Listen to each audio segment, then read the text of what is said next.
मानक आशुलिपि अभ्यास number 15 ready start. सभापति महोदय, संसदीय सलाहकार समिति की बैठक में यह घोषणा की गई है कि पिछले इलाकों में औद्योगिकरण के लिए प्रोत्साहन की वर्तमान योजना की समीक्षा करके संशोधित योजना तैयार की जा रही है। यह भी बताया गया है कि इस संबंध में प्रोत्साहन की चालू योजनाओं के क्रियान्वयन और उनके प्रभाव के बारे में जितने भी अध्ययन किए गए हैं उन सब की रिपोर्टों पर विचार करने के लिए एक अंतरमंत्रालयी समिति बनाई गई है। इसके अतिरिक्त राज्यों से भी कहा गया है कि वे इस संबंध में शीघ्र अपने विचार भेजें।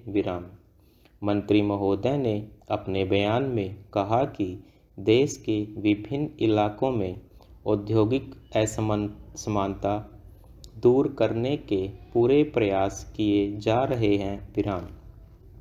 उनके फलस्वरूप इस वर्ष जनवरी से सितंबर तक जितने प्रौद्योगिक पत्र जारी किए गए हैं उनमें से 52% पिछड़े क्षेत्रों के लिए थे। अतः मंत्री महोदय बधाई के पात्र हैं। मेरे विचार में बेरोजगार युवकों के लिए स्वयं रोजगार योजना को अब तक के अनुभवों के आधार पर संशोधित करने की ज़रूरत है। पिछले 2 साल से चल रही इस योजना में जो कमियां दिखाई दी हैं उन्हें दूर किया जाए।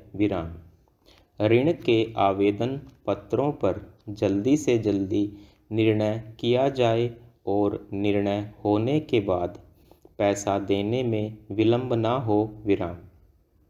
स्वयं रोजगार योजना पर अमल में निरंतर प्रगति हो रही है। फिर भी सुधार की गुंजाइश से इनकार नहीं किया जा सकता। मार्च 1985 तक 8,94,000 आवेदन पत्र प्राप्त हुए थे, जिनमें से 3,68,000 के संबंध में ऋण देने की सिफारिशें की गई और 2.25 लाख मामलों में कुल 390 करोड़ रुपए के ऋण मंजूर किए गए। इससे 90% लक्ष्य की पूर्ति होने का पता चलता है। इसके अतिरिक्त चालू वित्त वर्ष के पहले 4 महीनों में औद्योगिक उत्पादन की विकास दर 6.1% रही। जारी किए गए औद्योगिक लाइसेंसों की संख्या में भी 17.2% की वृद्धि हुई। इस सबसे औद्योगिक वातावरण में सुधार होने का प्रमाण मिलता है।